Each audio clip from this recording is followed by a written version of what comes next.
Alrighty, welcome everybody back to another live stream here on the channel. Microphone wasn't working there for a second. I got a bit worried, but thankfully it turned on. Let's see what we have here in the chat today. We have Kevin, Joyce, we have Face, Caden, Christian, as well as everyone else who's in the chat. Or everyone else who is watching. You may not be chatting. Glad to see you here for another stream. Jake, just as well as EAS Creator. I'm going to go down a bit. Bentley, also here. Random Guy. Glad to see Boredom. Glenn Powell. Glad to see you in here. I don't know why I can't pronounce your first name. Glad to see you guys all in here. All right, let's switch on over to the main scene. Gray Jefferson, glad to see you in here too. I just had to do a quick double check there. Looks like everything is good. It's been a hot minute. It has actually been quite a bit since we've done a live stream here. I think it's been about 3 days. It feels very weird spacing out these live streams. I mean, just at one point in August, we went from almost daily live streams to once or twice a week.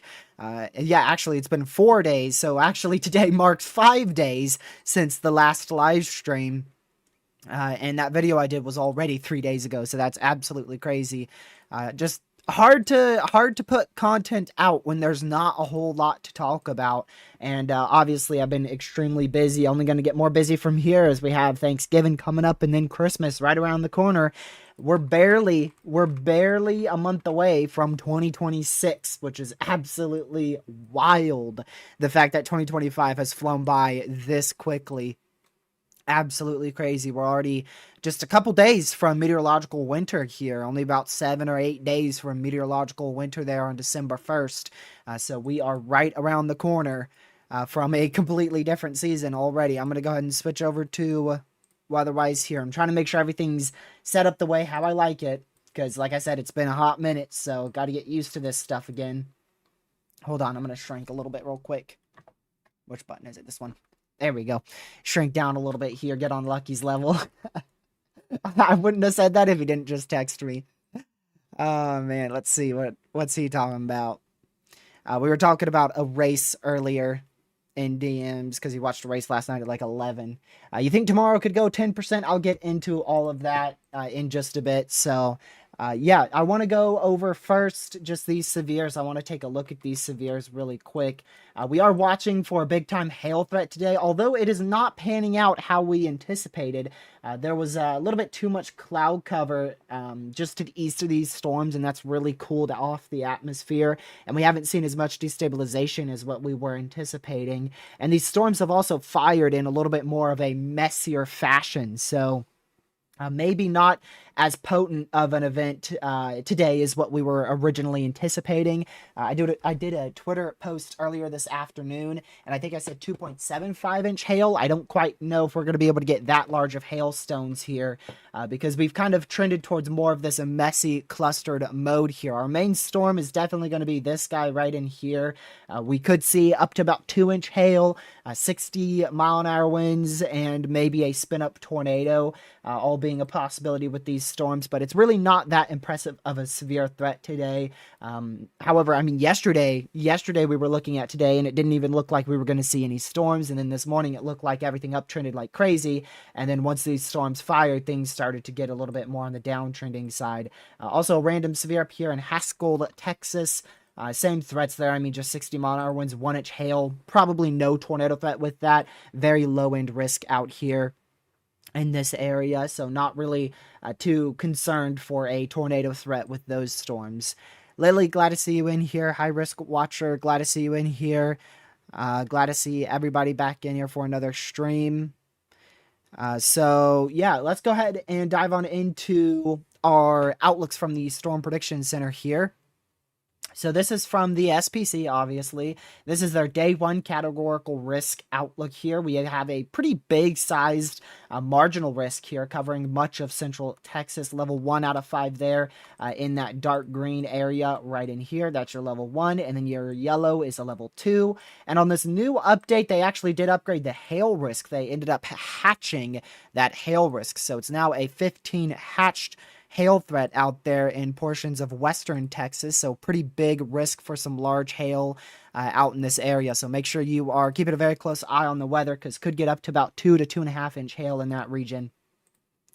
Tornado threat, like I said, it is a possibility for a brief tornado or two, but we're not looking at that big of a tornado threat, just a spin-up tornado or two. And the wind threat is also fairly on the lower side, just about 60-mile-an-hour winds is really as much as we're saying is possible today. Not really looking at anything greater than 60-mile-an-hour winds for today's wind threat. The main threat is by far large hail. Then we move on into tomorrow. Now, tomorrow is where things get interesting. A lot of media talk here on tomorrow's risk because it is a very widespread risk for severe weather, and it is the largest 5% tornado risk we've had probably ever since, I would say, back in August was the last time we had a 5% the size of this. I know we did have an enhanced risk in late September that was upgraded to a 10 sig Tor, and that was a complete bust. I think we had maybe a spin up. That was about it. So really, this is our first real tornado threat ever since late September, and probably the largest 5% ever since August. I did forget about the 5% in October. We had a 5% in October. Let's see. Was it this large? Let's see here. October. We haven't had many slight risks in October, so it shouldn't be that difficult for me to find. Marginal slight risk here. Oklahoma, Missouri. Let me see this one. This one might have been a 5%. Let's see. My computer's wanting to be slow today, but yeah, there is your tornado risk there. Pretty large 5% chance for tornadoes for tomorrow. I'm pretty sure this is the largest 5% we've had since like either sometime in early September or late August, somewhere right around there. So, I mean, point being is it's the largest tornado risk in a while. I can't find the exact date because my computer's being stubborn right now for some reason, but it's the biggest tornado risk that we've had in a while, at least the last 3 weeks or so, the largest risk in the last 3 weeks or so. So yeah, pretty large tornado risk there. And I do think it will get larger. I think we will actually see a 5% expanded even further south. I think we'll get that 5% possibly all the way down south, maybe even into Lake Charles there in southern Louisiana. So I think we'll see an expansion of that 5%, but they may actually remove a little bit of that northern 5% risk because of the risk of overconvection and our warm sector being pinched off, not going as far north as what that 5% tornado risk is for. Also, damaging winds will be a possibility there. So you can see your wind risk in that yellow area, upwards of 70-mile-per-hour winds possible tomorrow, and also possibly up to about 2-inch hail for tomorrow. So a pretty high-end risk for all hazards there. It is, of course, a slight risk, but in relation to what we've been seeing the last couple of weeks and over the last 2 months or so, this is a relatively higher end risk for severe weather. And again, I think we'll see a 10 significant tornado risk introduced. I don't know exactly where. There's 3 spots I'm really watching for tomorrow's risk. The first spot is going to be right probably about the 3 p.m. time frame here in eastern Texas. And then there's another spot I'm going to be watching in like central Louisiana. And then a third spot back out here, back into Louisiana and Mississippi. So there's really 3 different areas I'm going to be keeping an eye on for the highest tornado potential for tomorrow. And I'll use the HRRR's simulated reflectivity, which is never the best product to use, but just to kind of show you these areas I want to keep an eye on here. So this is going into, let me actually pull up the time here so I can tell you. So this should be going into about 3 p.m. Yeah, 2 to 3 p.m. is when that first risk starts to pop off here. And it's going to be prefrontals that we watch out here in eastern Texas. So this is 2 p.m. Eastern time tomorrow, which is just about 22 hours out or so. And then 3 p.m., 4 p.m., 5 p.m. And we continue to see those prefrontals. So really, we watch this area in eastern Texas all the way from just northwest of the Houston area, all the way back up into almost Tyler, Texas, from about 1:32 p.m. Eastern all the way until about 6 p.m. Eastern time. We're going to be keeping an eye out for some of those prefrontals. And that's what the main threat for tomorrow is going to be. Don't focus much on the cold front because the cold front is going to likely end up being an overconvective, sloppy mess. But rather focus on these prefrontal storms out in front of the cold front, even back out here in Louisiana, well removed from that main area of ascent. Going into the very late evening hours now, this is 9 p.m. Eastern time. Really, everything looks a bit sloppy here. Not really much of the prefrontal action happening. But actually, look at this back up here in Mississippi, Louisiana, right near Vicksburg in western Mississippi, eastern Louisiana. This area is very notorious for prefrontal supercells. We've seen it multiple times over the last few years with setups like this. So always a good idea to keep an eye on right out in this area. So we'll keep an eye on that probably closer to the evening and early nocturnal hours there. And I mean, we just continue. There's so many areas I could point out here. We've got a confluence band setting up here in Louisiana, Mississippi, that area of convection, prefrontals there, western Mississippi. We've got some semi-discrete cells out here in eastern Texas, tail end Charlie's out here in far southeastern Texas. We have a bit of an overconvected cold front that could still produce brief spin-up tornadoes back here in Louisiana. So there's like 5 areas to watch here. This is 10 p.m. going into tomorrow evening / tomorrow night. And there's just going to be so many areas to keep an eye on here.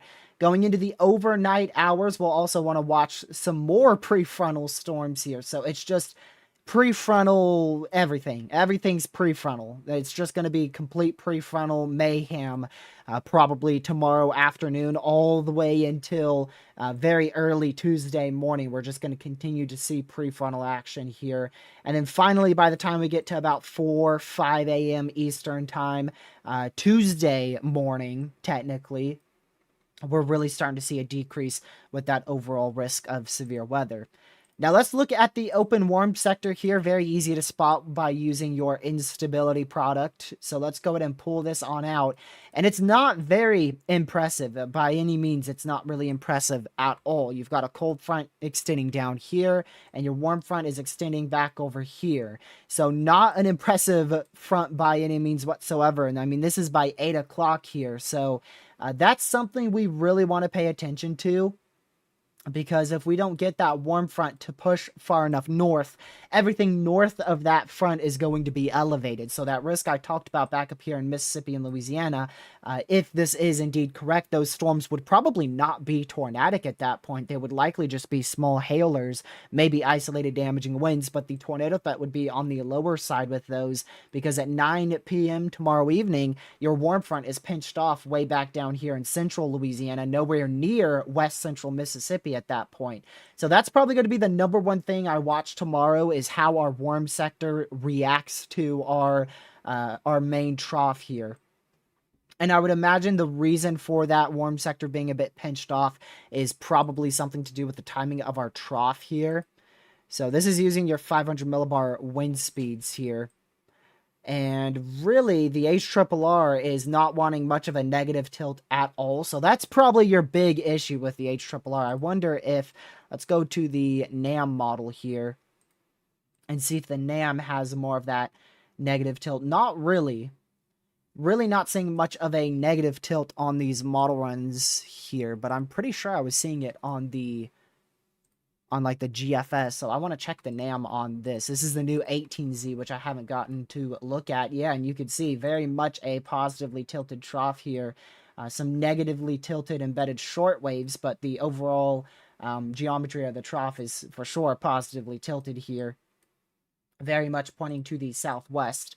And then the RAP model, you can see the RAP model here is a little bit more on the neutral side here, more of a north to south orientation. Not really a crazy southwest orientation, but definitely it's leaning more towards that positive tilt. So it's definitely more towards a positive to neutral trough at that point. Not really a negative there. And then the GFS model is a very much negatively tilted trough here. You could see a sharply negatively tilted trough there. So big differences in our model runs, and that's that's huge. The difference between a positive and negatively tilted trough could be the difference between instability getting to southern Arkansas or not even passing central Louisiana. So huge difference there in our model runs there on the geometry of the trough, and that's probably why you are seeing the uncertainty in our model guidance between how pinched off that warm sector may be for tomorrow. So overall, it's not the most impressive setup for severe weather. I'm not overly impressed by any means, but you can see like the NAM here, that has your warm fronts way up into Oklahoma actually, and then your cold fronts back down in here. So a substantially larger warm front there than what the HRRR has. The HRRR is substantially further off to the south with that warm front by a couple miles, a very notable amount of miles there. And then the GFS is more in agreement with the NAM there. So definitely some big issues here with the warm front on the HRRR. And I would count the HRRR as an outlier in this case, because the RAP model, the NAM model, and the GFS model all have this going into southern Oklahoma, whereas the HRRR pinches it off down here. So I would definitely count the HRRR as an outlier in this case. And I wonder why that may be. The only thing I can think of is the fact that it is more positively tilted here. Also, paying attention to where that cold front is, you can see your front here, low pressure, and your front is located like right in here. So that's where your cold front is on the NAM model. And then if you take a look here at your instability, actually two fronts. You can see there's actually two fronts in here. Is that what the WPC is saying? Because I clearly see two fronts in this case. Yeah, that's what the WPC has as well. So, let's see.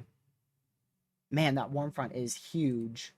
So very clearly your low pressure's up here, but you have a cold front in here, and then apparently maybe a secondary front somewhere in this area. And then your main warm front is still off to the south in that case. So big time differences here. And the NAM doesn't even have that secondary front, whatever that may be. And the GFS does have it a little bit. So big time model issues here. So that's why you're seeing a lot of confusion between the model runs. So really not a good not really a good analysis to do here, because all these models are not agreeing with each other. So you're going to get substantially different different scenarios here between all your models. So But generally, the idea is we're going to have a decently large warm sector that gets up into Louisiana, Texas, and then a cold front that extends behind that. Your low pressure will be located back up here with an including front attached to that warm front, cold front, and then maybe a third front somewhere out there, according to the HRRR. And the main area to watch is going to be the prefrontals immediately in front of that cold front and immediately south of that warm front.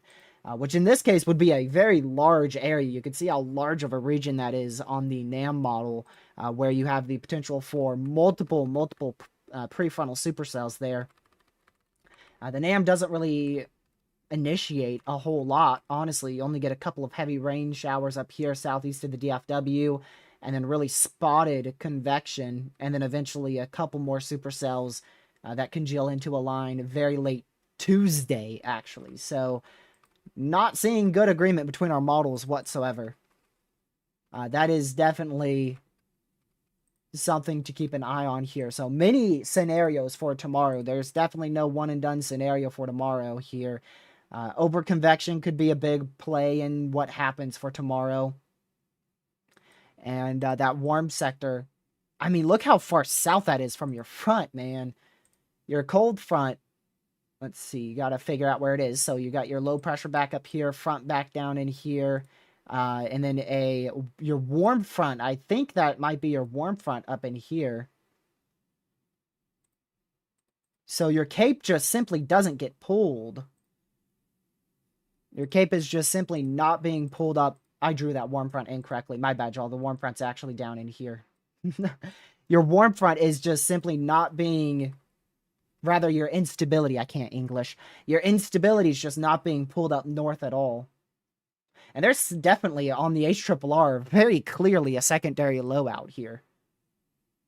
Very clearly a secondary low. You could see a very clear area of circulation up here. So that's why the HRRR is just not handling this that well at all. I would, I would probably just completely disregard the HRRR as any type of reasonable solution here. I'm going to go use the RFSA model and see if that shows even a close resemblance of what the HRRR has. And no, it is vastly different than the HRRR and compared to convection. And what about instability?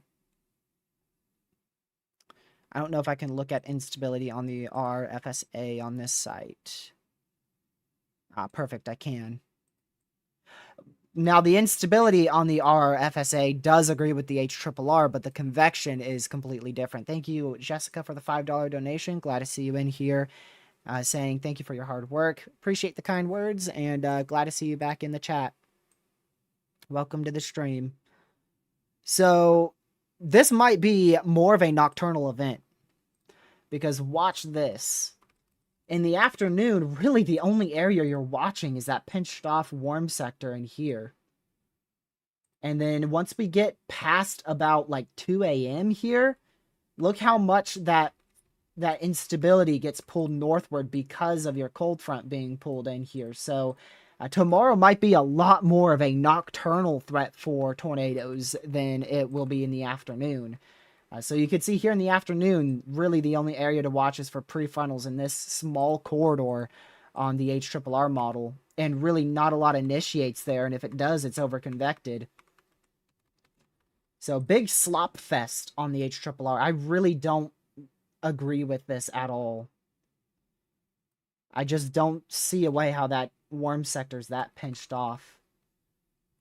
And that's probably... The fronts are so different, y'all. I mean, really. Like, you could see here, you've got a low pressure in this area, and a front that goes down in here. A front that goes in here. Your occluded front that goes back down in this area. And then another front in here. So you've got, what, 1, 2, 3, 4 different fronts and 2 different low pressures on this model run. And then if you look at the GFS... Actually, quite a bit more similar than I was expecting, to be honest with you. I thought the GFS was going to be vastly different.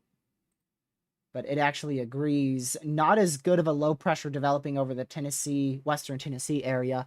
So what about the RAP model? The RAP model has that low pressure developing too. So that low pressure developing in Tennessee is something that's keeping the warm sector very much pinched off here. And the RAP model has a complete overnight event. Your main event on the RAP model is by far fully overnight. I mean, the best environment is here at midnight Eastern time, technically Tuesday morning. That is just crazy. Look how different those solutions are. My goodness. Completely different solutions on all of our models. The NAM and the RAP are at least semi in agreement here. But I mean, really, the HRRR, the RAP, the NAM, and the GFS, they are all quite vastly different solutions with that warm sector. And that's probably to do with that front. I'd have to imagine that front in western Tennessee is playing a huge role in how far north that instability is being allowed to evict there. I also saw instability, or rather not instability, moisture. Moisture could be a big issue. So tomorrow, right now, looks very, very uncertain on all these models and very lacklustering on the HRRR. Look at the difference. I mean, it is just vastly different solutions between our two main models. And then, like I said, the NAM and the RAP are at least semi in agreement here, but the HRRR and the RAP are completely different. The HRRR, pull that out to the right spot here, the HRRR and the NAM are also vastly different. And the HRRR and the GFS are also, I really just see that, so the HRRR is like an outlier, right? Let's draw this out. So this is at 00Z, which is 7 p.m. We're going to look for where the 60-degree dew point line is. We're going to draw the RAP model here in a black line. We're going to draw the HRRR because it's an outlier in a blue line here. And we're just going to see which one looks like the biggest outlier here. The NAM we'll do in pink because it tends to be aggressive. Let's see. I mean, right now, the HRRR is clearly the outlier. And then we'll do the GFS in yellow. So you could see the HRRR is definitely an outlier. It's the only one that has your 60-degree dew point line, I don't know, maybe some 50 miles more south than our others. And you could see how good of agreement the GFS RAP and the NAM model are, at least with the 60-degree dew point line. Now, the others, like the 70-degree dew point line or the 65-degree dew point line, that's going to be a bit more of a disagreement there. But much better agreement on the main RAP, NAM, and GFS than the HRRR model. No shocker there, right? The HRRR has been horrible, so... Hello, Storm Dakota. Glad to see you in here.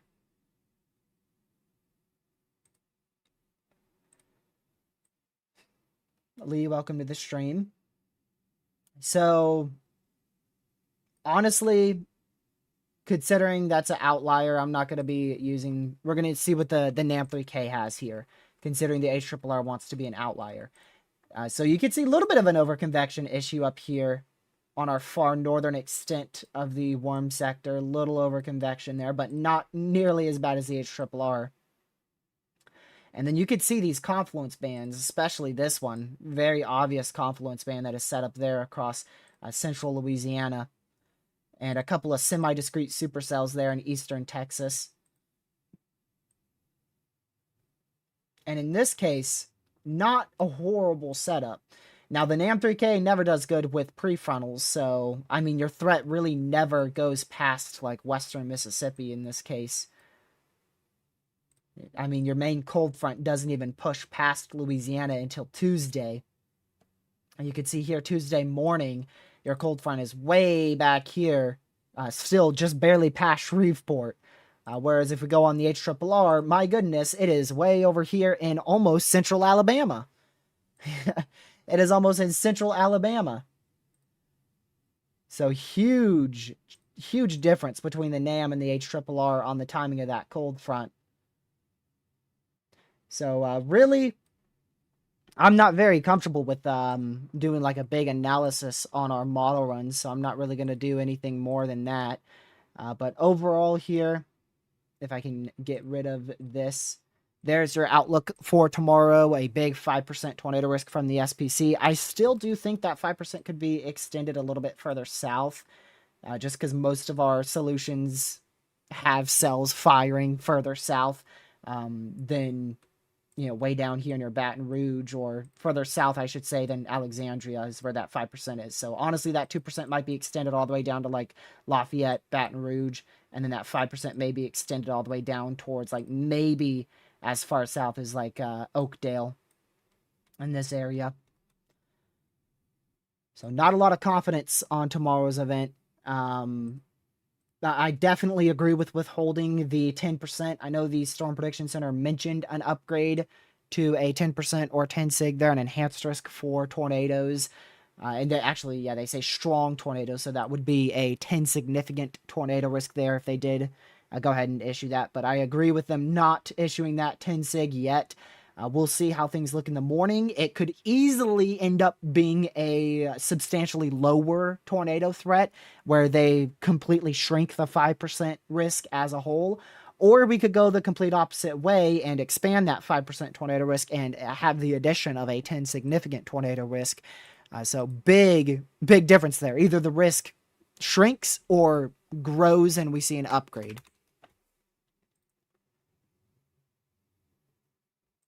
We'll just have to see which one happens here. And I'd be a bit surprised if they pull that in the overnight hours. It's probably going to be tomorrow afternoon after we see how far north that warm sector is. Because if we go back to the HRRR here, and let's go to the morning hours here. So let's go to, we'll go to about this is the 11:30 a.m. Eastern update. This is right about 16Z. So this would be near an SPC Outlook update. And the HRRR has your warm sector right in there. Or actually, that's the NAM. My bad. That's the NAM. And the HRRR is actually a little bit more north. So, like I said, it's something to do with that front. Something to do with this front over here withholds that instability from growing. Because the HRRR actually initiates more instability further north than the NAM. But then the NAM ends up pulling that cape substantially further north than the HRRR. So it's something to do with the progression of our fronts that is withholding the instability advection there on the HRRR. So I imagine, wow, big difference on the NAM. So there's the NAM. NAM 3K, HRRR, and the GFS, all are relatively in agreement there. Right about 15, 16Z. All these are 15Z. So we'll have to see if these do verify, whichever one looks to be the most likely scenario at 15Z. We'll see what mesoanalysis looks like at that point. And then the HRRR will probably end up correcting its big mistake with whatever these fronts are doing.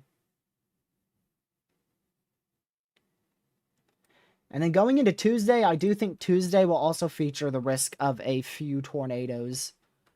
The NAM is definitely further west with the overall front, but generally somewhere right where that warm front is located will be the best risk for tornadoes, wherever that warm front sets up, which the HRRR portrays that warm front a lot better.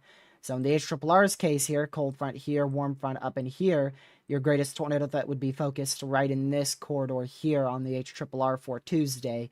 I don't see it being a big tornado threat. I definitely think tomorrow is a substantially higher threat for tornadoes than Tuesday.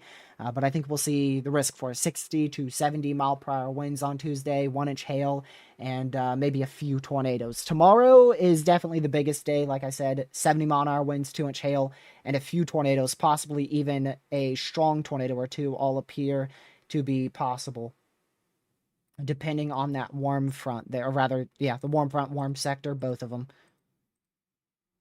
Was the 12Z like this too? Wow. So the 12Z was quite a bit different. How did that progress the fronts? Still, the 12Z pinched off that warm sector greatly. And you could see definitely a big nocturnal tornado threat on the HRRR. That's the main event on the HRRR, is actually the nocturnal threat for all hazards. Because like I mentioned earlier in this stream, in the afternoon, your warm front is a bit more pinched off. But then in the overnight hours, that grows and pushes more north, and you get a greater threat for all hazards. So we're probably, and then Gracious Day, look at that. This is in the middle of the night here. I mean, we're talking about 3, 4 a.m., and we're peaking at ingredients on the HRRR. The best ingredients on the HRRR is at 3 to 4 a.m. Tuesday morning here. But thankfully, that is in a very poor spot. You could see a big overconvection issue there. Gracious. So many fronts, and that is causing big time issues with the HRRR, because you can see here, you've got a front that's back in here, and then your main front is actually right in here. So you've got one front that is carrying all that convection. Very clearly can see where that front's located, because your winds turn from southerlies to southeasterlies up in here. So you got a wind change right in here. And you can also tell that there's a front in there because that's where your convection is very close to. So my goodness, we're just going to have to really wait until the HRRR fixes itself here. But you can see all these confluence bands that set up, and I do think we will see that scenario. So I think the HRRR is an outlier with the instability. I think we'll see our instability quite a bit more north than what the HRRR is portraying, and I think we'll see the same confluence bands generally than what the HRRR is showing there, where our main areas of interest will be along eastern Texas in the afternoon, and then the main focus, our main severe threat, actually won't be until probably after 10 p.m. Eastern time out here in Louisiana and Mississippi, when that warm front gets to go a little bit more north. So definitely a long duration event tomorrow. In the Discord server, I said I was going to be live at 3 p.m. most likely tomorrow. I don't know when I'll be live tomorrow, because right now there is big differences in the model runs. I mean, like I said, one has this overconvected mess with a prefrontal or two in front in the afternoon, which would probably not be worth the early live stream. And then it continues to have a greater tornado threat after dark.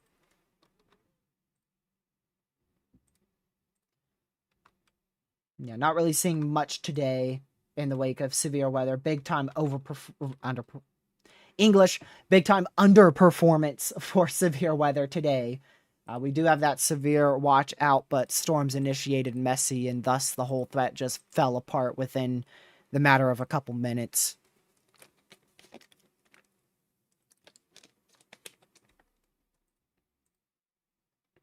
Hello, Sam. Glad to see you in here today.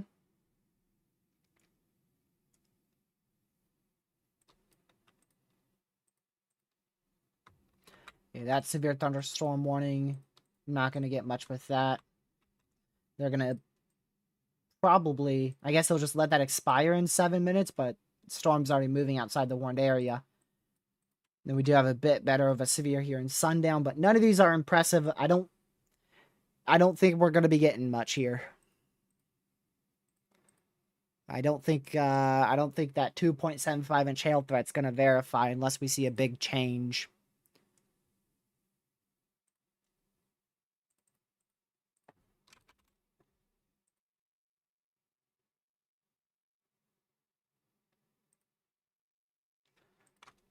Hold on, I gotta check the football game scores.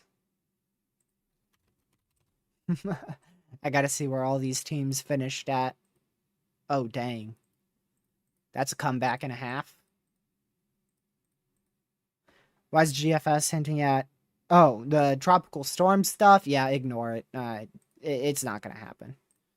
It's just GFS stuff. I don't know why people... I don't know why people still fall for it. I don't know why people fall for it. I don't get it. It's been doing it all season. How are you still falling for it? Now, we may need to watch the far southern portions of the Caribbean down in here for a brief spin up, but I doubt that's going to end up being a tropical storm. And I highly doubt that's going to end up being a borderline hurricane like the GFS says. And I also highly doubt it will be a tropical storm on the coastline of Florida in early December. So ignore it. If you see anybody posting stuff like that, just ignore it. Really. I'll go ahead and take a look at the ensembles here and see if they have any bit of a signal.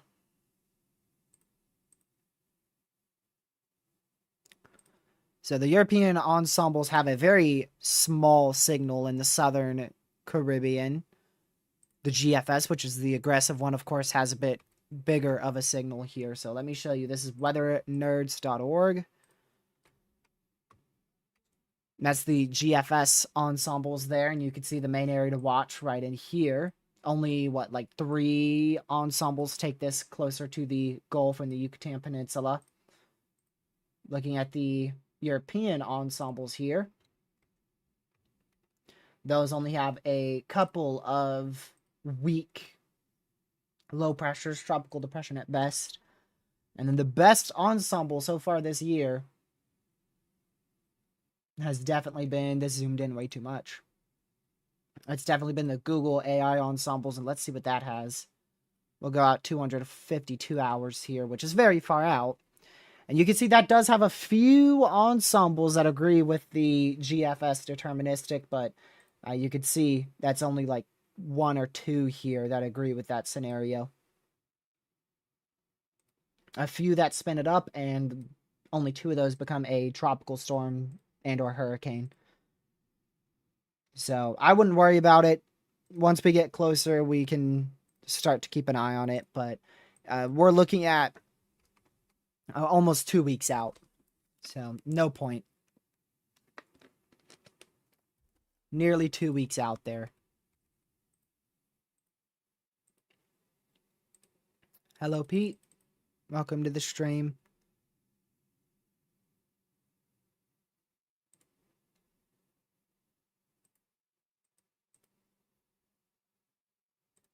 So we'll focus on the severe weather threats over the next couple days here. That's going to be the main thing to keep an eye on over the next few days, specifically tomorrow, but also want to keep an eye on Tuesday there in Alabama. And then after all that, our attention goes to the snowstorm potential, which honestly is uptrended a bit for some areas here. If we go and look at the GFS, you can see we got some snowstorm potential there Tuesday in Minnesota and South Dakota, North Dakota. That's not really the snowstorm people are going to be paying attention to. Wow. I take that back. That is definitely going to be the snowstorm people are paying attention to, because that drops quite the amount of snowfall. Man, that must have uptrended more. I've missed that. I did not realize that was actually going to be a pretty notable snowstorm there. I mean, we could be looking at a foot and a half here in the lake effect areas in Michigan and northern Wisconsin there. And then this is going into Thanksgiving, and just like we talked about in our video, some snow up here in the higher elevations in the northwest, and then the big area for snow is going to be the northeastern U.S., specifically where we have the lake effect band set up. So probably going to be getting some snow there if you live in northern Pennsylvania, much of New York, much of Vermont, much of Michigan, northern Wisconsin. You guys are probably going to be getting a bit of a snowy Thanksgiving. I don't think much will accumulate. Yeah, only spotted areas of accumulation here in New York, mainly in the lake effect areas again. Same with Michigan. So not many of us will actually have snow on the ground during Thanksgiving, but definitely the chance for some flurries there across a good chunk of the northeastern U.S. for Thanksgiving Day. And what is the, let's see here. What does the Canadian have here too? Yeah, so we might be looking at our first notable snowstorm of the season. Gracious. We are probably going to be looking at our first notable snowstorm of the season here Wednesday. Tuesday and Wednesday. Widespread 9 inches of snow to a foot across a good chunk of that main track in North Dakota into Minnesota, and then upwards of 2 feet of snowfall in the lake effect areas in northern Wisconsin and northwestern Michigan there going into Wednesday night.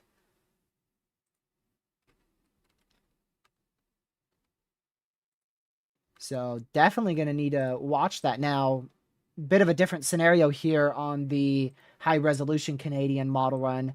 That actually keeps the heaviest snowfall totals up to 2 feet actually in Canada as opposed to Wisconsin and Michigan. So pretty big difference there between the European model run and the high-res Canadian.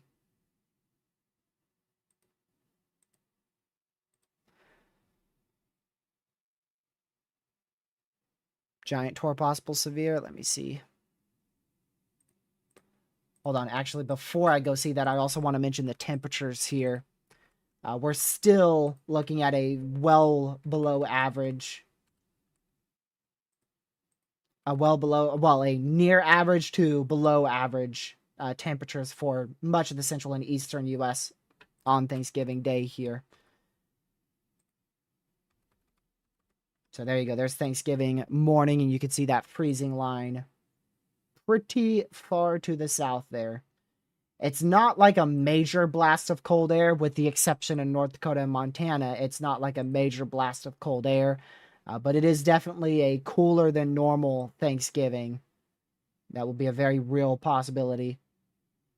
And then going into Friday, we'll continue with that. Look at that. Going into Friday, much of the southeastern U.S.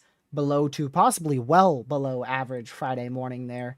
And then Saturday, some spots of below average temps. And then by the time we get into Sunday, we should be on a warm up there. So we're entering a very active pattern here. Gracious day. Okay. Okay, I don't know about that.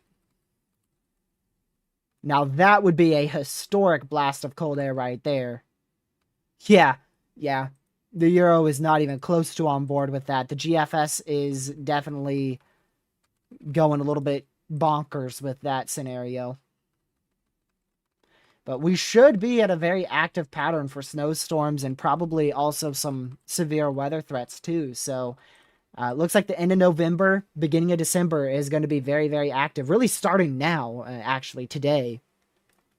Because we have that severe threat in western Texas. Then tomorrow, severe threat there in Texas and Louisiana. Then Tuesday, we have the severe threat in Mississippi, Alabama, Georgia, as well as that snowstorm up there in the northern U.S. And then Wednesday, we have isolated severe weather in Virginia, North Carolina, mainly the coastal areas with that snowstorm ongoing up here. That blast of cold air entering on Thanksgiving.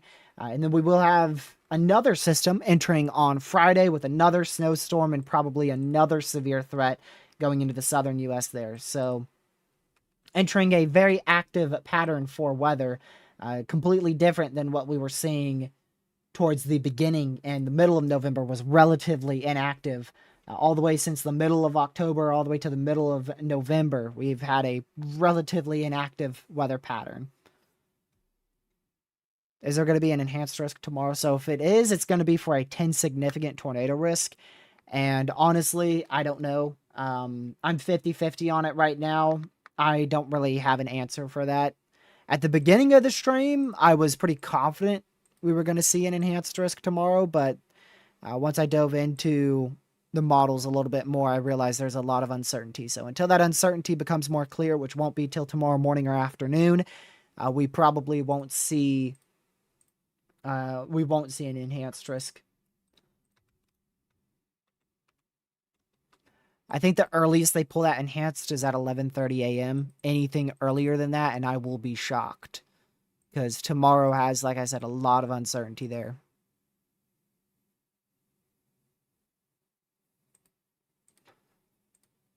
Really not going to be getting anything new here for the next 4 hours in terms of new model data. Yeah, and the HRRR 20Z, which only goes out till about 14Z Monday, it still is sticking with that very pinched warm sector.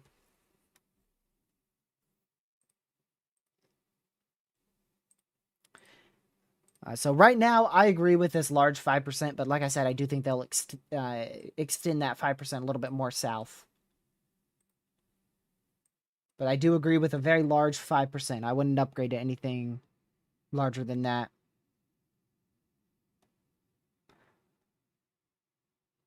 It's just simply my cushion right here. It's my head cushion. That's it. There ain't no spider behind me. Yeah, I do watch football. I don't have a team I really go for. I go for like 5 different teams. I haven't been able to pick just one team yet. I like a lot of teams.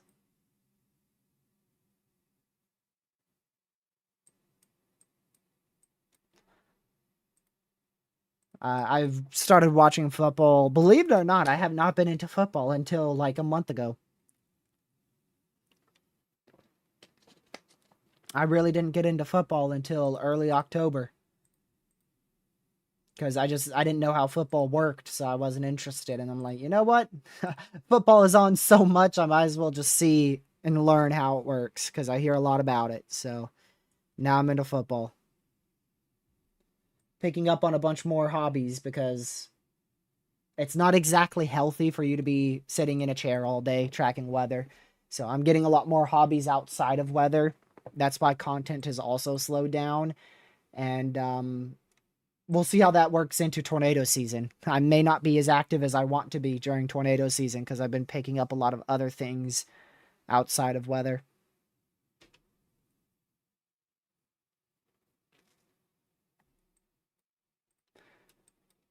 But I don't plan on completely ditching YouTube anytime soon.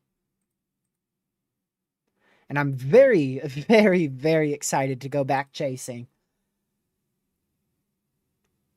I really, really want to go back storm chasing. Also something that we are experiencing here.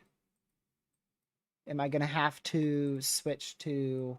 Yes, I am. Oh, hey, look. I swear those just got issued. Yeah, they were just recently issued. I didn't look at these earlier. 8 or more inches of snowfall possible. So, huge winter storm watch just got issued. So, we will be live covering that as well on Monday, which is tomorrow. So, we'll be live definitely tomorrow. But I think the problem is I know I have stuff to do Tuesday, but I'll be live Tuesday. I will be live Tuesday.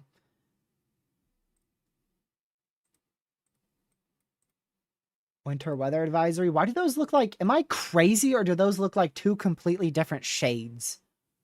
Winter weather advisory. Winter weather advisories. I swear this one looks more pink and this one looks more purple. Or am I just crazy? I might be losing it.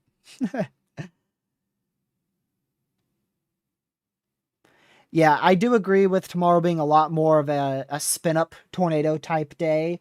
But if we can get a prefrontal, I would not be surprised if we do get a strong tornado or 2.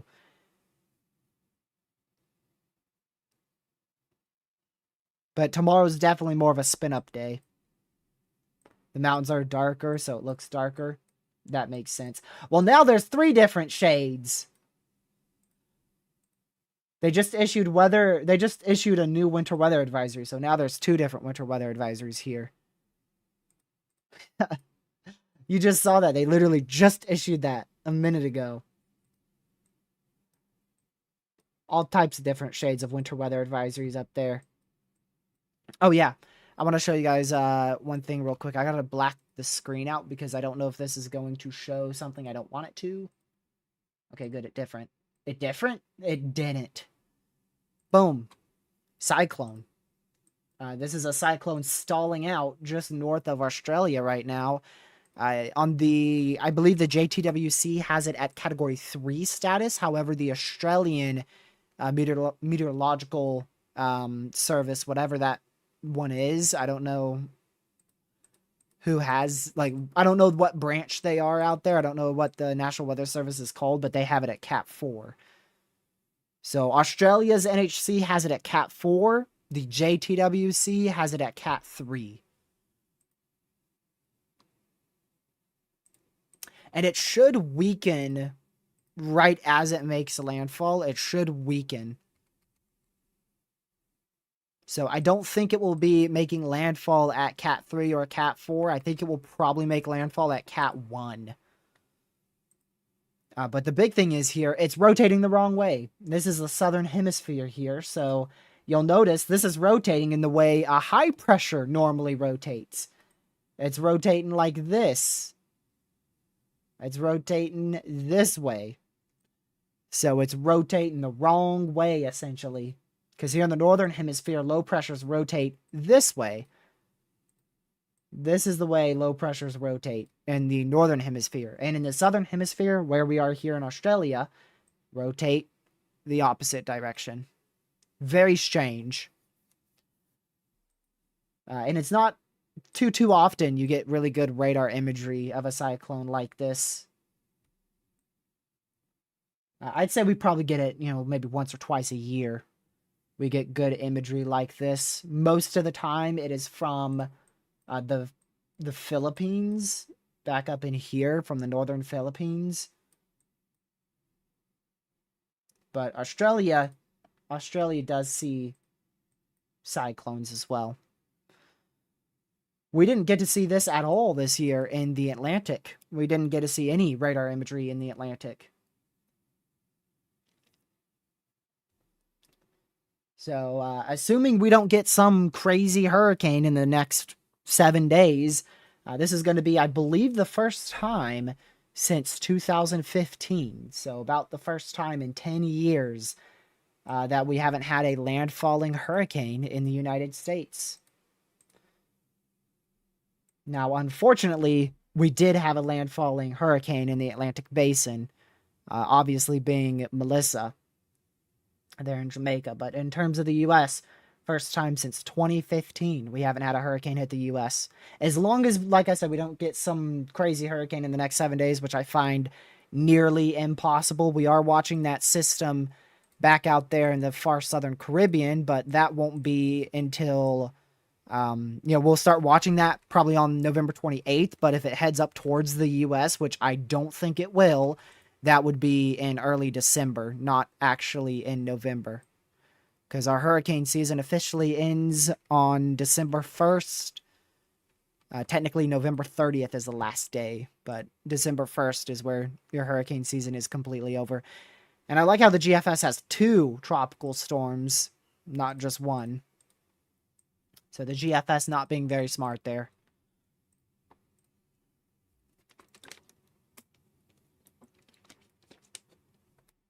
But I would watch, like I said, the far southern Caribbean out in here towards the last day or 2 of November and the beginning of December.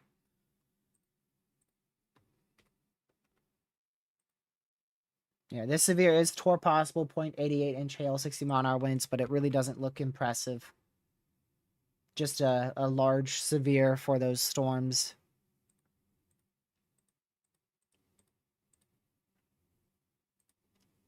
We're going a little over our normal time because I didn't realize it was already that late in the stream.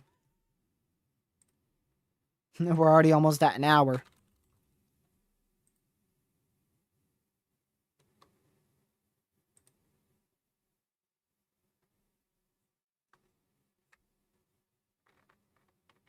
Oh, so it's Australia has the Bureau of Meteorological, or the Bureau of Meteorology. I read that wrong.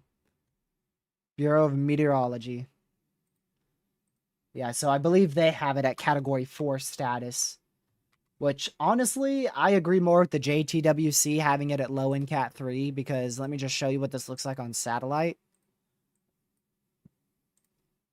It looks impressive convection-wise, but the big problem is it doesn't have a well-defined eye.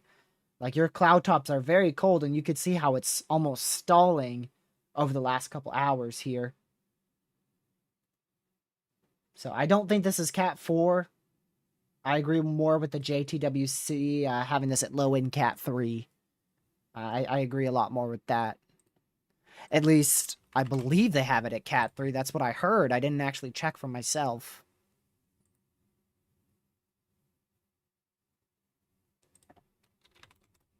Let's see.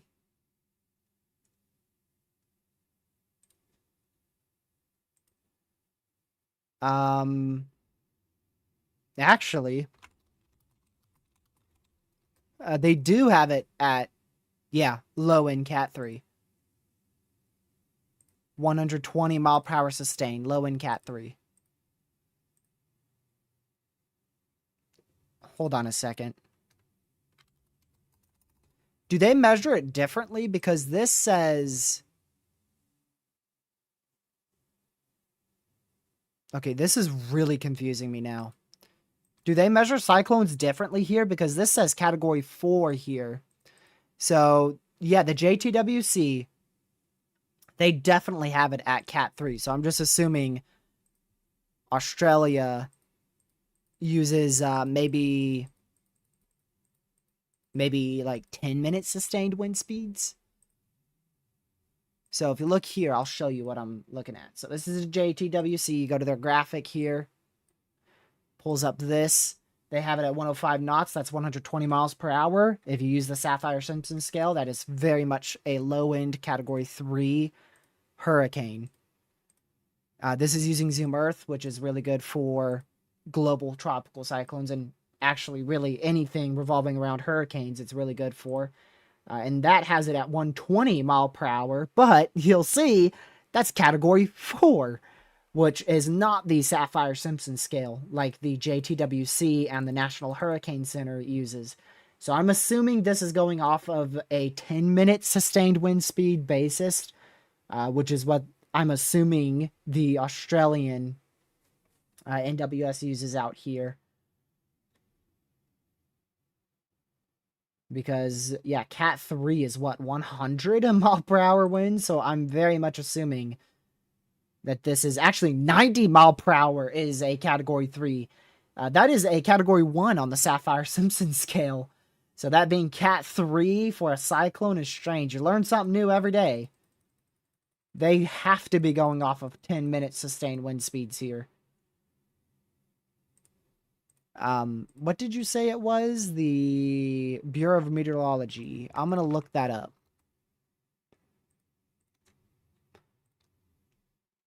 See if I can see their official site here.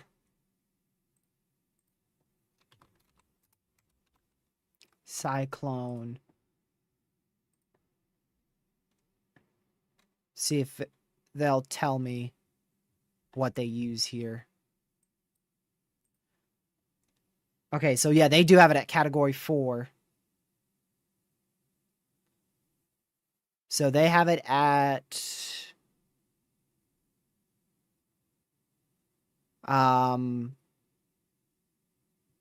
Yep. 10 minutes sustained winds, 100 knots. Booyah. That's what I thought. So yes, they go off of 10 minute sustained wind speeds. You learned something new. I didn't know that. I didn't even know what the BOM was till just now.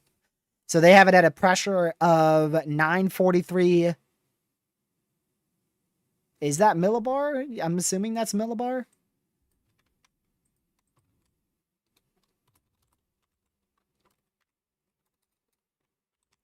Let's see. I'm going to do a conversion here. See if that's millibar. Okay, that is millibar. Just wanted to double check.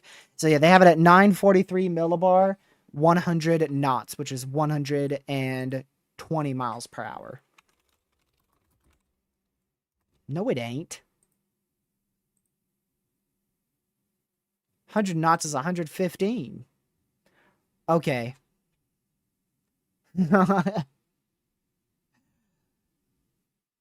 So, like, how? I don't know if I can show this site, but they literally have it at 120 miles per hour, 100 knots. 100 knots is 115, not 120. That's a wrong conversion. I am confused.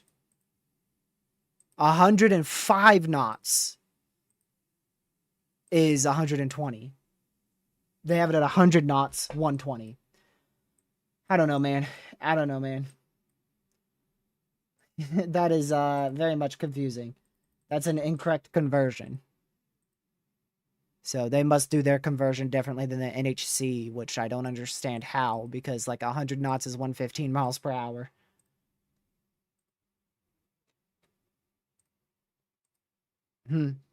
Weird. But yeah, big thing is I now know that they are using 10-minute sustained wind speeds here. And you can see they are forecasting it to weaken to, in this case, this is a mid-tier category 3.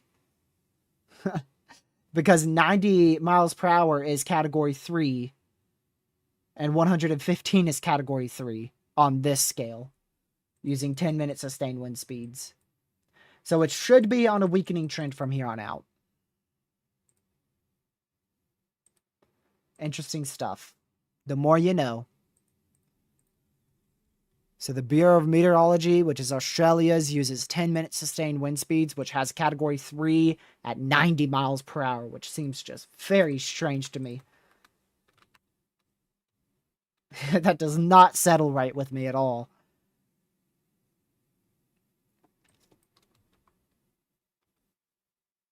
I don't see any type of rotation here.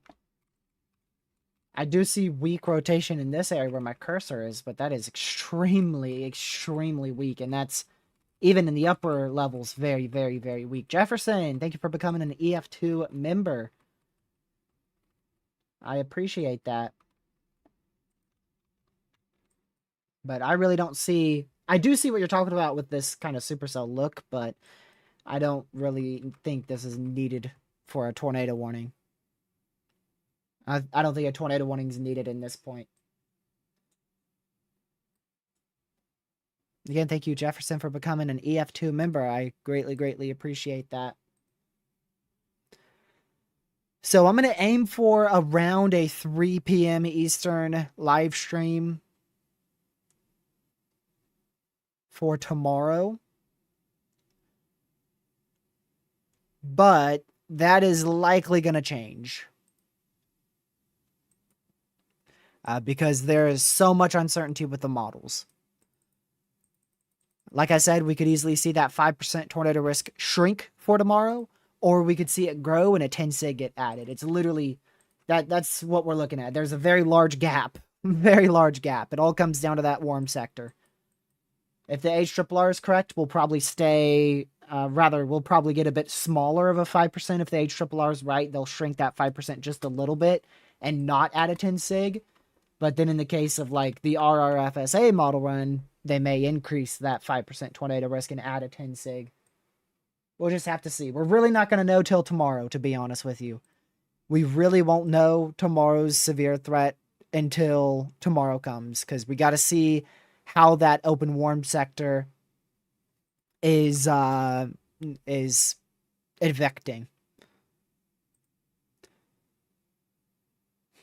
Yep, that's a good way to put it. It could be a tornado outbreak or literally next to nothing.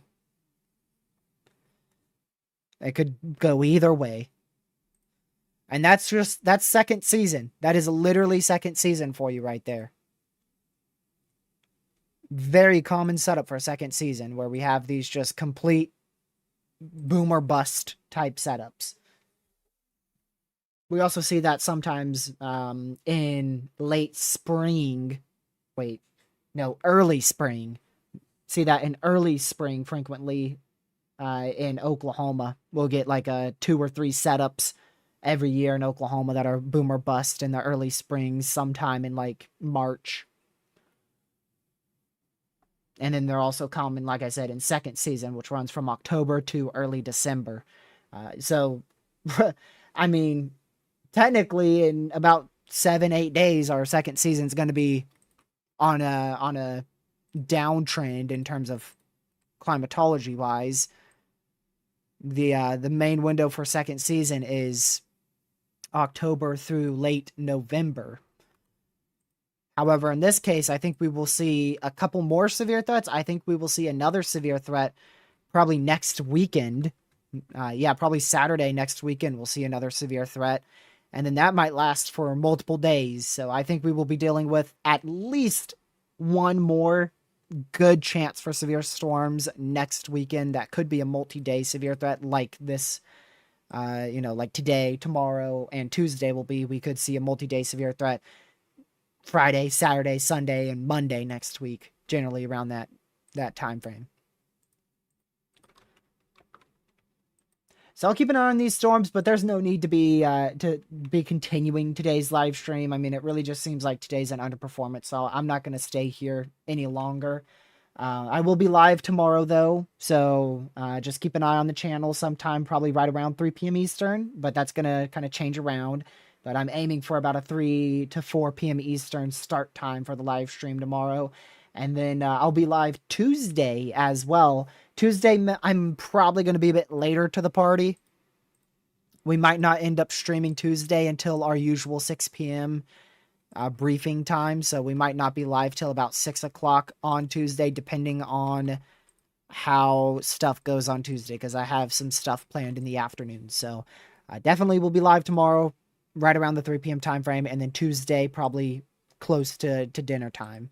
So I appreciate everybody for tuning in today. If you haven't already, make sure you hit that like button on your way out, share the stream and the channel with your family, friends, social media, and consider hitting that subscribe button with the notification bell set to all so you know when I go live or upload a video. Probably not going to be any videos anytime soon. Jefferson, thank you for the 1 membership gifted. Appreciate that. And also, again, thank you for becoming a EF2 member. I appreciate it greatly. Thank you for the support. So we're going to go ahead and head to our ending screen. Also, thank you, Jessica, for the $5 donation. Again, Jefferson for the $2, rather the EF2 membership and the 1 gifted. And also for everybody just simply being here. Great to hang out with you guys for an hour and 15 minutes. And like I said, I will see you guys in tomorrow's live stream, generally around 3 p.m. Eastern. We'll just see. That time's going to vary. So stay safe out there. I definitely want to keep an eye on these storms here, especially if you are in the main slight risk for severe weather.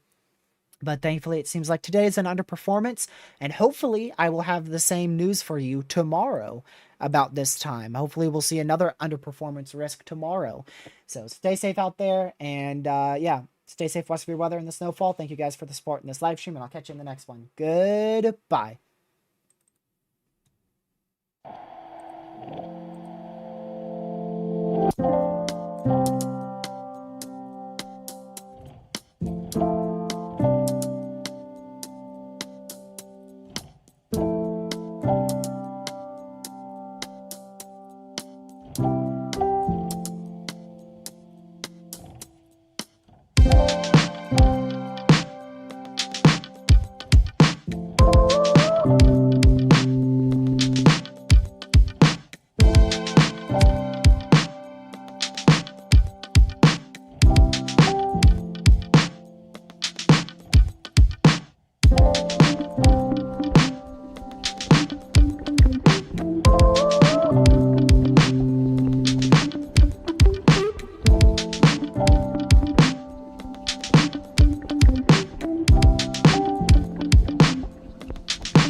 stay safe, watch the severe weather and the snowfall, and I'll see you guys somewhere right around 3 p.m. Eastern time tomorrow. Have a great rest of your Sunday night. Goodbye.